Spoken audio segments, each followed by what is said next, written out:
Welcome, beautiful Paris Saint-Germain family. We're back, and in today's video, we'll be predicting the upcoming Champions League semi-finals. We'll be obviously reviewing the game that have went by and looking ahead who's gonna go through, looking back at what I said before as well. Let's start with Barca Inter is the most recent game that was obviously played, FC Barcelona versus Inter Milan, and let's go back to the 3-3 performance. As I've said, I think this is more of a favorable result for Inter. FC Barcelona, obviously, we're looking for a comfortable result, taking at least a 2-lead advantage to the San Siro, but obviously Inter Milan stopped that. But we have to be honest, FC Barcelona, in my opinion, performed really well. Dominated the game, great pressing, great counter press, great ball possession. The second half, though, we have to give props to Inter. Barca barely did anything offensively, apart from obviously the goal from Rafinha. They didn't do that much in that second half, and that Yamal Fugazi crossbar as well in the second half. But I think Inter changed their tactics a bit. They were a bit more open, which led obviously to even more counterattacks from Inter Milan.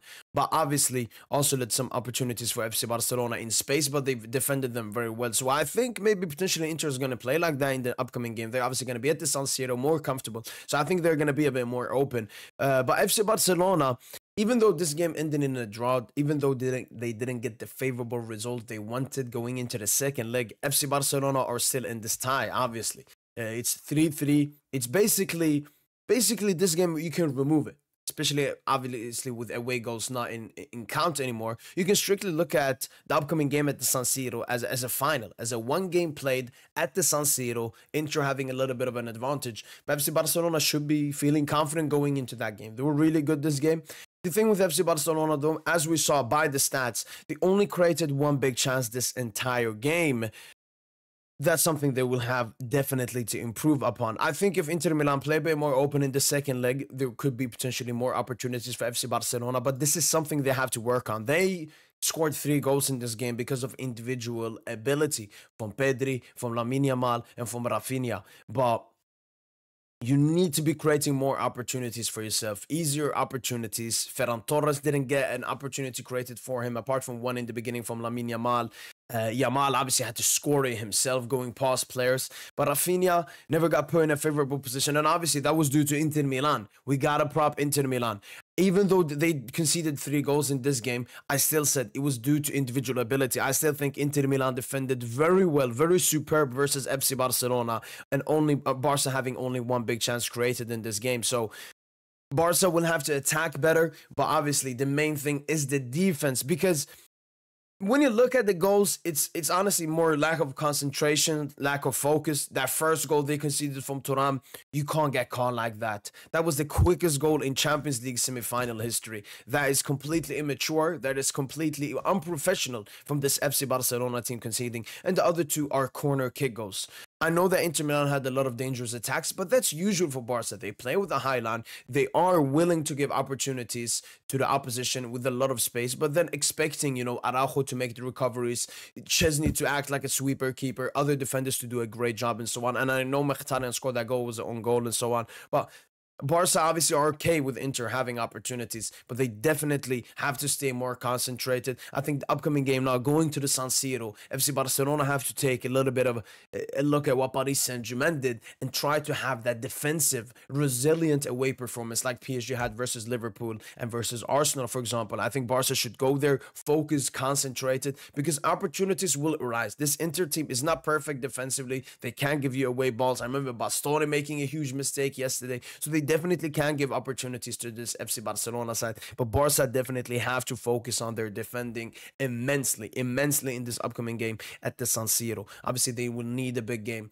from Lamine Yamal, from Rafinha, from Pedri. If Ferran can chuck in, I don't think Koundé will be available, but potentially Alejandro Balde would be available, which would be huge for FC Barcelona in this upcoming game. We saw Dumfries, how much he did in that first leg. So that's something they definitely have to work on. Dumfries had a really good game. You just can't have Gerard Martin there. Obviously, if Balde is not fit, Araujo has to start. But with Koundé potentially out, it looks like Araujo is going to be the right back for the upcoming game. But I think both sides have, a say in this tie. I said before the game, like 60% to Barca, 40% to Inter. at the moment. I still think Barca are going to go through, but if we're strictly talking from a percentage point of view, I think this is a very favorable result for Inter, and I'm gonna give the edge to Inter Milan to go through percentage-wise, but I think FC Barcelona will manage to go through. I think they will have a great performance at the San Siro, but it's a really tough game. It's a really tight game. I'm really excited to watch the second leg between Inter Milan and FC Barcelona because I know that it will be a very exciting game. I think obviously the first leg had 6 goals combined. I don't think the second leg is going to have as many goals, as many opportunities. I think it's going to be more defensive performance, but who knows? Who knows? It was a really surprising game, but FC Barcelona, obviously they should be disappointed, especially with the expectations they went into this game, but they should still be happy with the performance, the reaction, the mentality, you know, coming back from 2-0 to 2-2, coming back from 3-2 to 3-3 in a matter of 1 minute. Like, yeah, it's absolutely huge, the mentality I've seen from FC Barcelona, and I think that's why I'm not questioning FC Barcelona going into this game. A lot of people can say, oh, we've seen Barca in away games, Roma, Anfield. This is a different Barca team. Different manager, different team, different mentality. And the mentality we've seen from this Barcelona team is when it's really tough, that's when they perform really well. Copa del Rey came back, this game came back, and other games as well. So, no, this Barca team, obviously, they're still there, but Inter Milan impressed me defensively, impressed me how they countered as well. Like, they created so many openings. I mean, Chesney made a lot of great runs out from his goalkeeper in position, but yeah, Inter Milan so deadly from the counter-attack, opening up that offside line, the high line from FC Barcelona. So this is a neck-and-neck game. I wouldn't be surprised if Inter go through. I wouldn't be surprised if Barca go through. It's going to be a really interesting tie.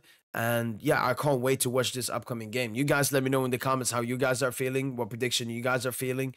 It's a really tight game. I could see it. See a small Barca win, small Inter win, could potentially go to extra time.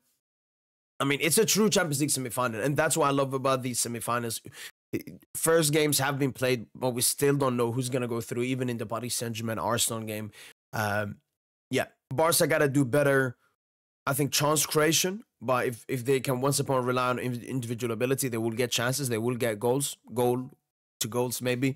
But yeah, they have to focus on their defense. Inter Milan, I mean, when Yamal does that or Rafinha does that, there isn't that much more to do. But yeah, the best thing Inter Milan did was obviously countering, going against that Barca defense. It should be a really exciting game. Inter will obviously try to play the game more as the second half. Barcelona will try to make it more like how they played after they conceded 2 goals. Don't have to wait and see. But yeah, very great upcoming game becoming between Inter Milan and FC Barcelona. I'm edging it to FC Barcelona still because it's still 3-3. They're not down. It could have been worse. They could have been 2-0 down maybe going into the second leg. But 3-3 going there, it's a fair and square game. Moving on to Paris Saint-Germain versus Arsenal. What a beautiful performance it was from Paris Saint-Germain. Defensive, resilient. Looking at the big chances created, it's a bit fugazi. PSG only had 1, Arsenal only had 2. Obviously, the Martinelli and Trossard chance, but both of them came from, you know, Achraf Hakimi doing some absolutely stupid stuff. And even when you look at XG, you see Arsenal had more XG. You're like, oh, maybe they. But yeah, this chance is counted there from Martinelli, 0.83 XG, and that was offside. So no, PSG even had higher XG in this game. But yeah, don't matter. What was I gonna say? Yeah, big chances. First of all, let's talk about Paris Saint-Germain offensively. I didn't think we created that many chances in this game. Obviously, one of the big chances that are calculated here is the Barcola opportunity. That was offside. The second one, obviously, was the Gonçalo crossbar. Takes a bad touch. That potentially should have been a goal. He could have potentially done better, but it is what it is. And obviously, the Dambouz goal, we had the Desiree Doué opportunity. We had the Hakimi one where Saliba made the good tackle. I think maybe Kvara potential penalty and so on. But I still feel like we can create more against this Arsenal side, even though I'm always impressed how good defensively Arsenal are, like how well they're recovering, how well they defending a unit. Arsenal is basically PSG, but defensively. Like, you know how we're so great offensively with the movement and everything and everyone, like the teamwork, the collective unit. Arsenal is like that defensively. They're very, very hard creating opportunities against, but we still managed to get that goal.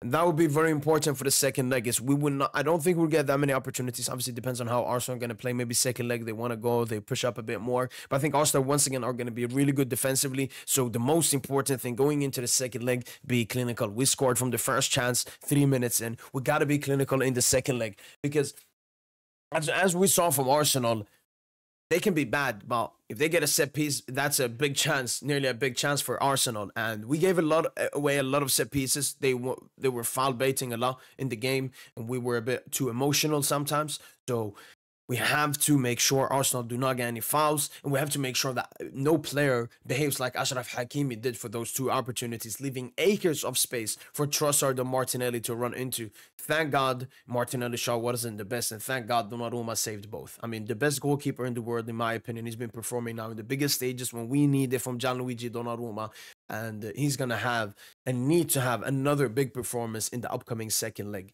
When it goes percentage-wise, I still think this is an...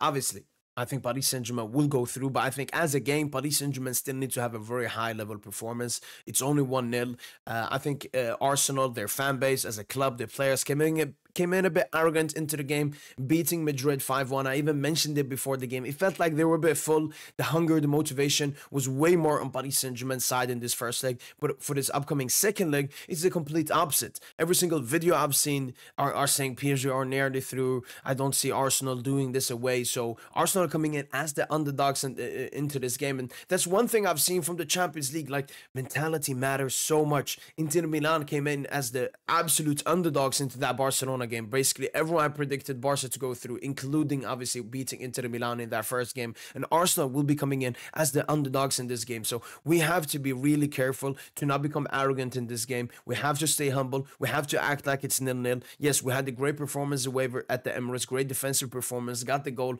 but job is not done. This game will potentially be tougher. It's a second game. This is the game where, you know, Arsenal, they will feel the pressure, but they will also feel like they have everything to play for because this is the second game. Let's put everything out there. We have nothing to lose. So we have to be really careful. We have to be clinical. We've obviously read the stuff about Ousmane Dembele.